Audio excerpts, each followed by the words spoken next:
Good word of advice. But I played this game. Matt watched this game, and god damn it, do I have some things to say. I couldn't put my controller down, and I couldn't sleep after I played this game. I was just thinking about it. I was just like 24/7, just thinking. Let's break it down into why it's good and why it's not great, or what makes it fail.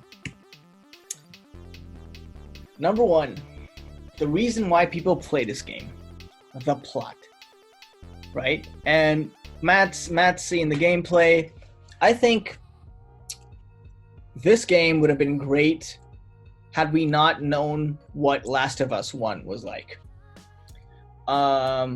It does take some daring leaps, putting yourself into the shoes of another character, making you empathize and see even the enemy as being human. Does it do a lot of things for shock value? Yes. But are they purely for shock value? I don't think so. I think Joel dying was necessary. He had to die at some point.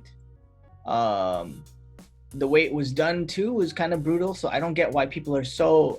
Which is why it fueled Ellie's rage, and that makes sense. And I don't understand why people are riled up about that being the bad part of the game. I don't think that's the bad part of the game. What did you think of the plot, Matt? Me? I don't know. I think I'm a Last of Us fan. Like, I like this universe a lot. I had a lot of trouble finding some things I didn't like. One thing I think that we can both agree is that, like, this game definitely tells a story in a different way. Yes, I said something about this is kind of the it's got a little Pulp Fiction influence, jumping around storylines and such. Yeah. It's interesting. I was hooked onto it. But what makes a good plot, I think, are really, at the end of the day, are its characters, right? And a good plot was really about character development, about how people end up changing over the course of the story. What's kind of messy is that this game has a lot of characters. This game has characters that are not fleshed out well, and I think that's its major flaw, is that some of the characters, like the Asian side character, I forget his name, kind of just, I didn't care about him dying. Spoiler warning, we spoiled it. Wow, he's gonna die. Dina, their romance was weak. She was really just an auxiliary character at best, kind of just to aid you. I don't know. I liked Dina all right. She was fine.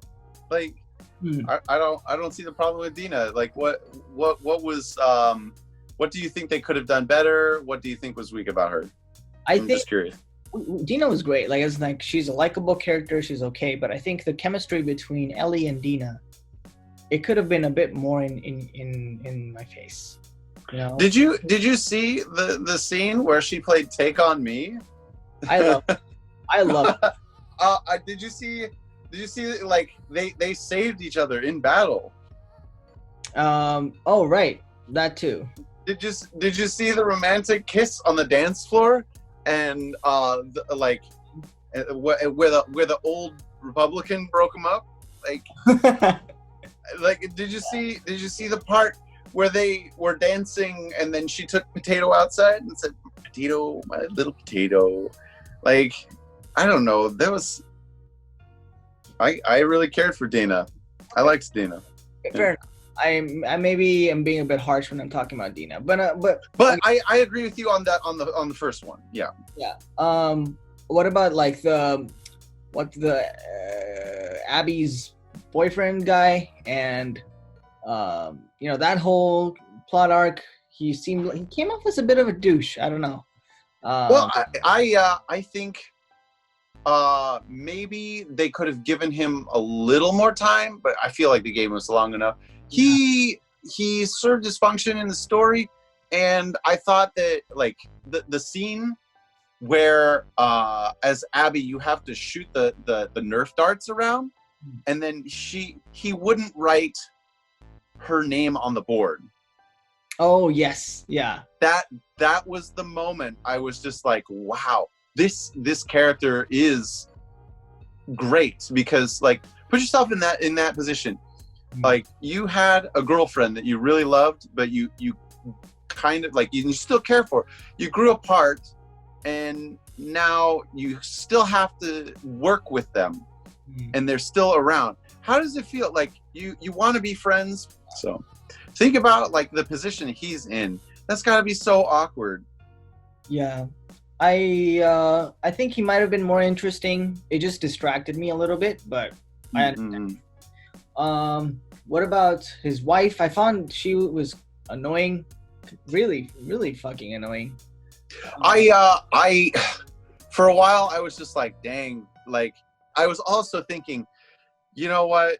She's pregnant, and Abby is a threat to her marriage. Did you go ahead? Like the faction, the sisters? From what the Scars? Yeah. Yeah, they were great.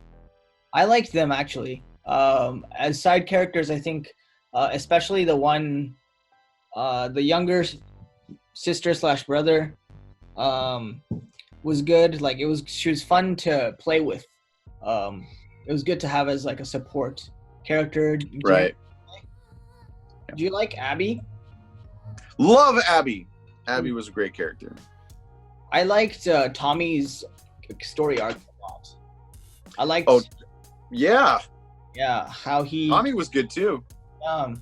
Especially playing against Tommy as the sniper, and you're like, fuck that sniper, you know, like, and you finally get to him, and you're like, oh my god, that's Tommy.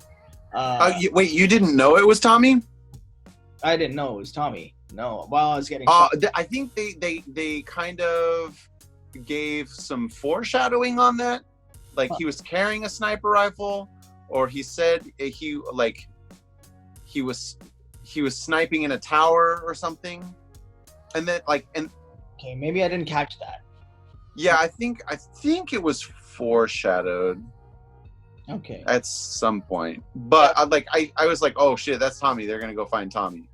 It's in the first half of the game. They probably said that Tommy was sniping someone or something. Right? Yes, I think that's what happened, and then I remembered that. But I think it would have been better if it was a shock. Maybe right. I had a spoiler or something. I'm not sure. Likely. I got pretty shocked, and I was just like, damn, like this game did a good job of like making me hate Tommy, but then being like, okay. Yeah, I really felt like I was at the end. I was like, no, don't bring her back into it, dude. Like, she was happy. I know. Yeah. It was like, yeah, but actually she wasn't happy. Come to think of it, he just pulled the last like Jenga piece, and then she just fell apart. One thing I want to talk about is pacing in this game. Oh, good. Yeah. I think the pacing was great and really poorly executed at the same time. After okay, explain yourself. You go around and play with some dogs and like do some fucking puzzles. And it's kind of ass until you reach the first, and like you're just spending like 20-30 minutes opening drawers and exploring this area in Seattle.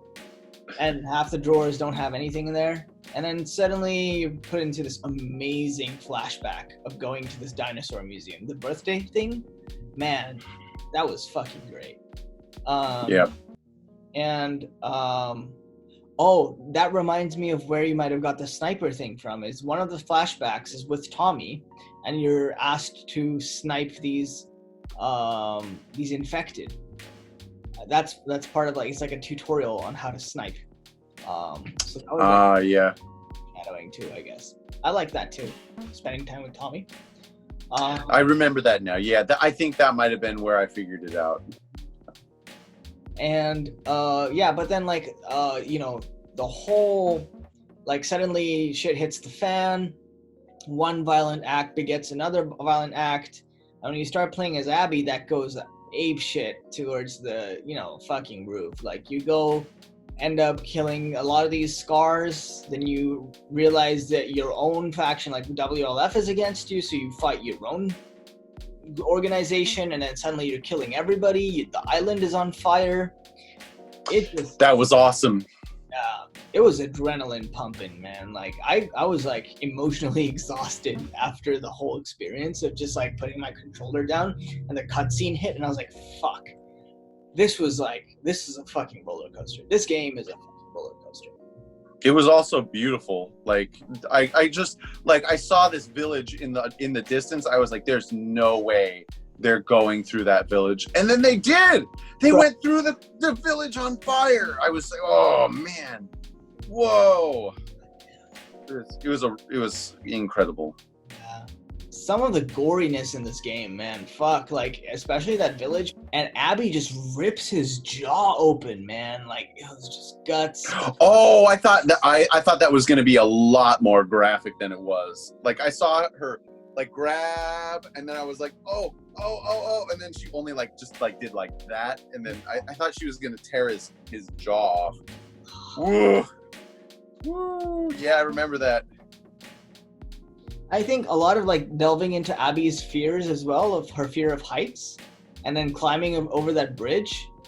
That was awesome. Yeah. That was really good. I fell about that, like, foreshadowed and paid off. Yeah. Like, this game does a lot of that. Yeah. The parallels in this game too between Abby and Ellie. Ellie freeing the giraffes, Abby freeing the zebra, her relationship with Joel and her relationship with her dad, witnessing her dad being brutally murdered and Joel being brutally murdered. I think one of the main themes behind this game is this parallelism and redemption. I don't think it's a revenge plot as much as it is acceptance, right? Learning to accept, certain aspects of yourself and all that. And Joel had this thing from becoming a brutally brutal killer to, redeeming himself by saving Ellie. Ellie had the same thing by sparing Abby. I think Abby spared Ellie and all that. So and then Ellie spared Abby at the end. So yeah, I think the game does a really good job of that. A quick side note to the graphics of this game. Yeah, 100%. Yeah. It looks beautiful. Sometimes I just spent some time looking at the environment. Little details in here. What this particular scene got to me is like when the sun flares in your eye, Joel squints and he raises his hand to cover his eyes. That's true. So I actually are you familiar with Spawnwave? Spawnwave, no. Yeah, he does a bunch of like video game news things. He was talking about this game. He wasn't 100% on board, whatever, but he was like, "But the graphics, the graphics there." Like he said, you need to look at inside the houses and then the little details of how they set up every story inside the house. Like what was important to these characters that were inside the house. How did they leave it? How the house decayed, things like that. Looking in little corners of the house, and then you could see like amazing details. Yeah. I also saw a comparison with real life Seattle. Have you watched that? No, I haven't. Yeah, it's really cool to see how they modeled a dying Seattle. And then I was like, a couple of places I was like, oh, I've been there. Like I was just like, I've been there. That's what it looks like in the apocalypse. Nice.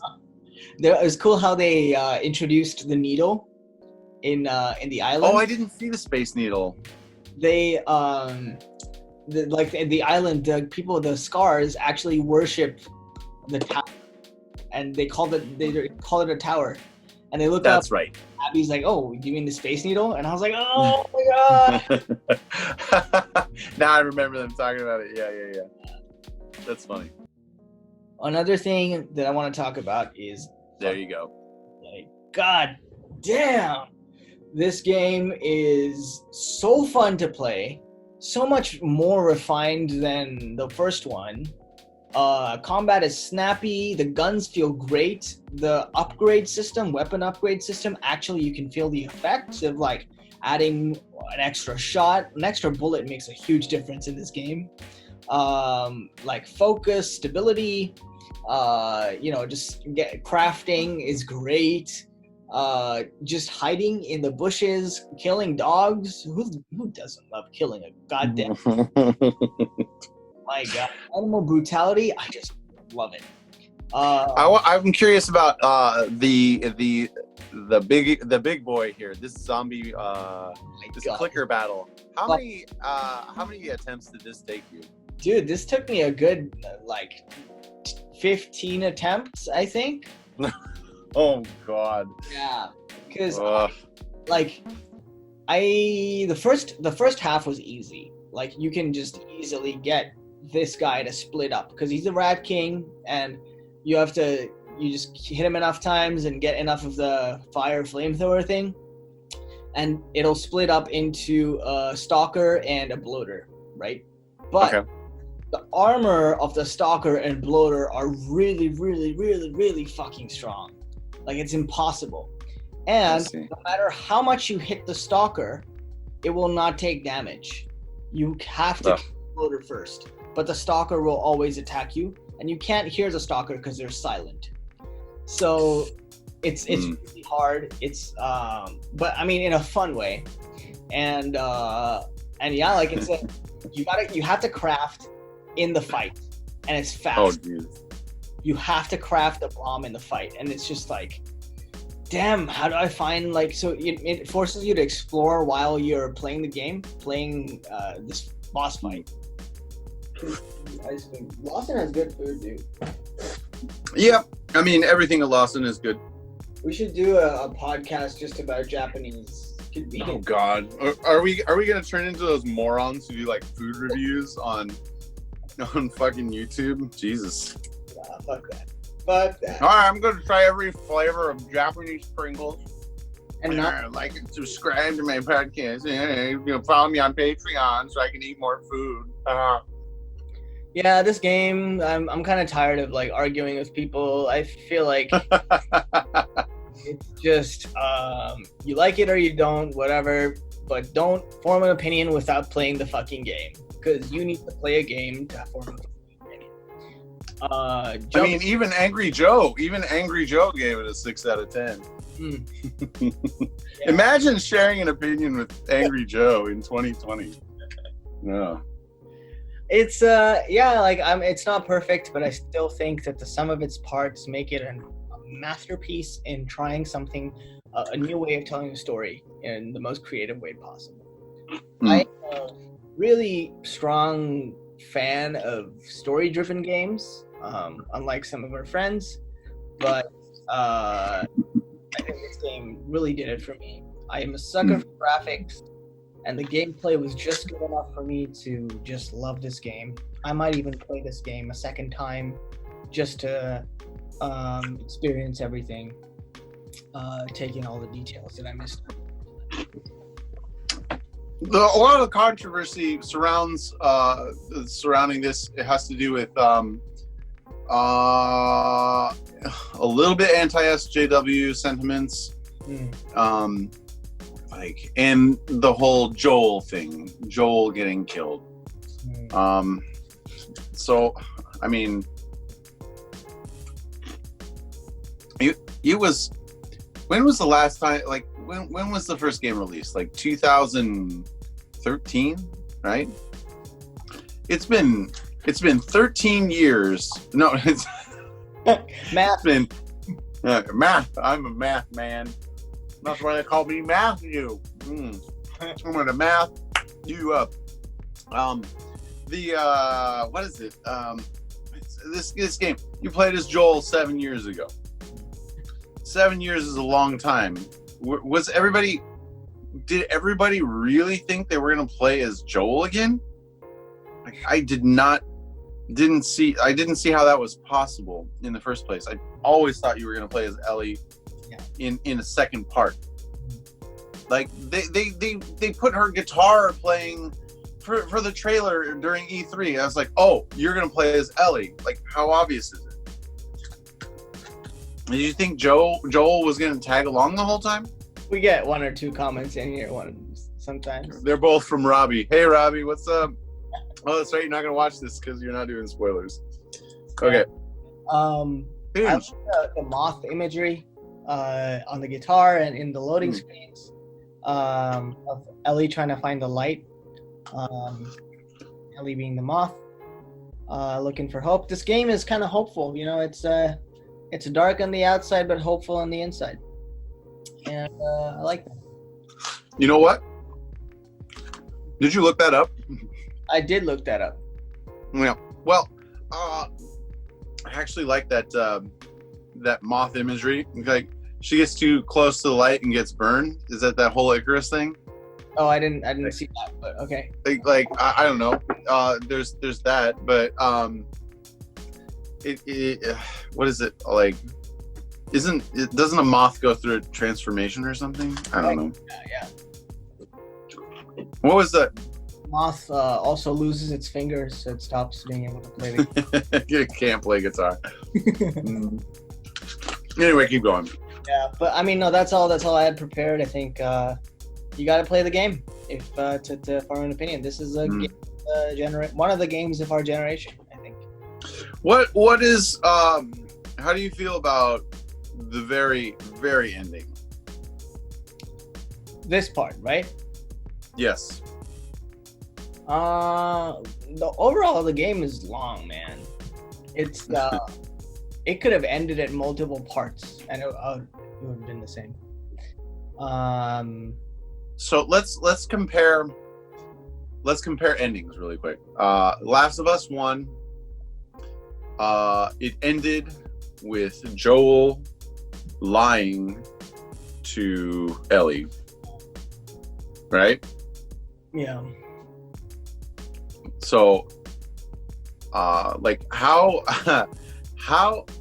effective was that? Like, I was like, I got blue balls from that, actually. I wanted what? No, I like that was it's the whole thing where you don't know whether the cat's alive or dead. Like you don't get to open that box. That's true. Which is one of the reasons why I thought that making a second Last of Us game was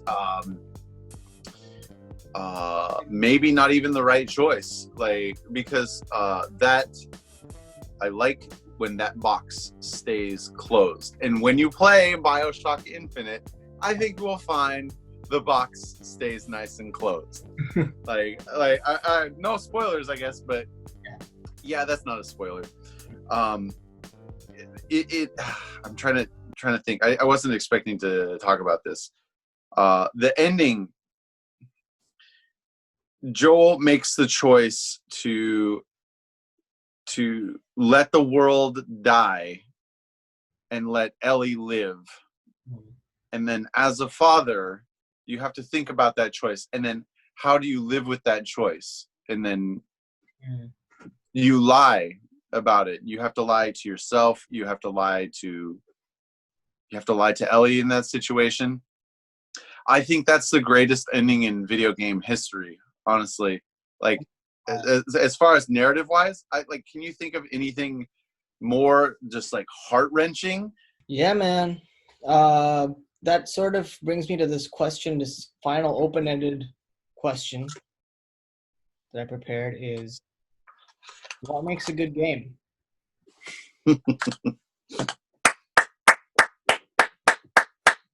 Fantastic.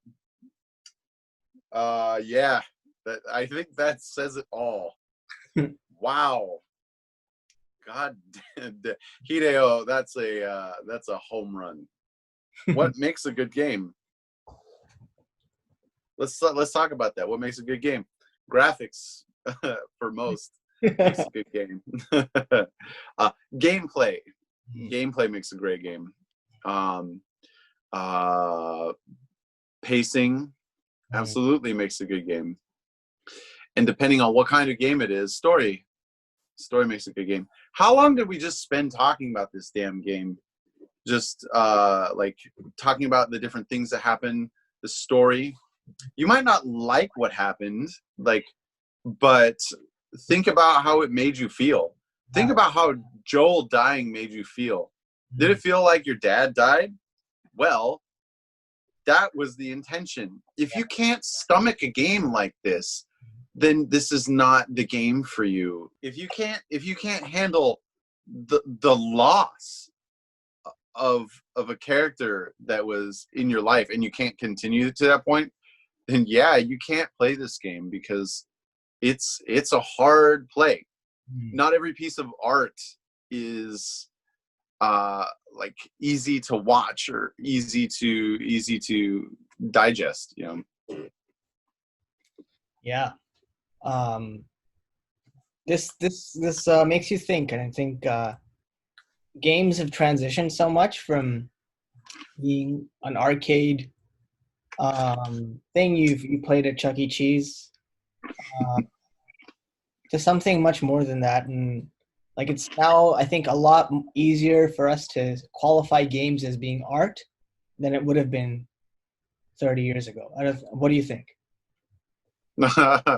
Yeah, I mean, personally, I would have started qualifying games as art like around Super Nintendo, I guess. Like, as far as like gameplay and taking a player through a story. Great example is Super Metroid. If you want to play a game that really gives you a great story and pacing and ideas, play Super Metroid. I think that's the first time I was just like, or JRPGs back in the day, Chrono Trigger. And you had like, I haven't played it, but people say Final Fantasy VI is probably the best story in any Final Fantasy game. Right. But just go with Chrono Trigger. Just play Chrono Trigger. You don't need anything else. Just that game is a work of art. Chrono Trigger. Great character arcs. Yeah, for sure, man. We've spent a lot of time talking about this game and games in general, but I think you made a good point that the fact that we're talking about it makes it relevant, and they've done a good job in doing that. So I will not ever forget this game. Yeah. Like that end fight where they like Abby's skinny as hell after being up on that peg. Like was there a weird part where it was like you saw the ponytail and then you saw some like Abby? Yeah. Yeah, I wasn't sure what happened there. Like I was like, wait, what? So I didn't even look like her. Yeah. I was trying to find Abby actually in one of the pictures, and I saw someone hanging, and I was like, that definitely has to be Abby, but it wasn't. And like when I looked at how thin and like weak she was, and I was like, man, these guys really nailed it. Like this boss fight makes sense. It's not overpowered. It's great. Like, you know, level playing field. Ellie is fucking injured, bleeding out, you know. I was for sure gonna think that both Ellie and Abby were gonna die right there. You know, like a stalemate. I thought that would have been like the corny way out. Yeah. Yeah, like the anime one. I think if they did that, then the whole so somebody said, "Ooh, revenge bad" story. Like somebody said that. I think if Ellie and Abby had killed each other, then that would have been a real "ooh, revenge bad" type story. But it's about loss. Like obviously, revenge is bad. Even Ellie knew revenge was bad. She knew she was going to lose everything. Yeah. It's about that loss. Just when she's about to kill Abby and she sees Joel playing the guitar on the porch. And the cutscene after that, the next cutscene you see with Joel is about him forgiving, her being able to forgive him for doing what, Mhm. you know. And like this whole thing about PTSD, trauma, and nightmare and stuff. You know, even Abby's trauma about what was it? About seeing her father die, like and like walking into that room. Mhm. It, finally, the last time she sees that dream is right after she's helped the sisters, right? And she's sort of cleared her arc, and now Ellie's also sort Right. of cleared her arc. So I think it made just a great poetic, fucking great ending. I loved it. Yeah, Mm. yeah, We can't say enough about this game. It's a great game. Yeah. At least we think so. yeah. I'm glad you and I are on the same page as this, like on this one. Yeah, leave us. I don't know. Just I don't know. Do the YouTube thing. There's comments, there's likes, there's dislikes. Use them at your own discretion. Are you gonna play Last of Us 2? Are you a man baby living in your parents' basement? And by parents' basement, I mean, are you still receiving money from them to help you live your life? Do you have a neck beard? Let us know in the comments. Actually, nobody's gonna see it. We're gonna get like 20 views, maybe. Still better And than they'll all be me. yeah. I'm gonna stop recording. Please. Learn Learn more, play games with no high score.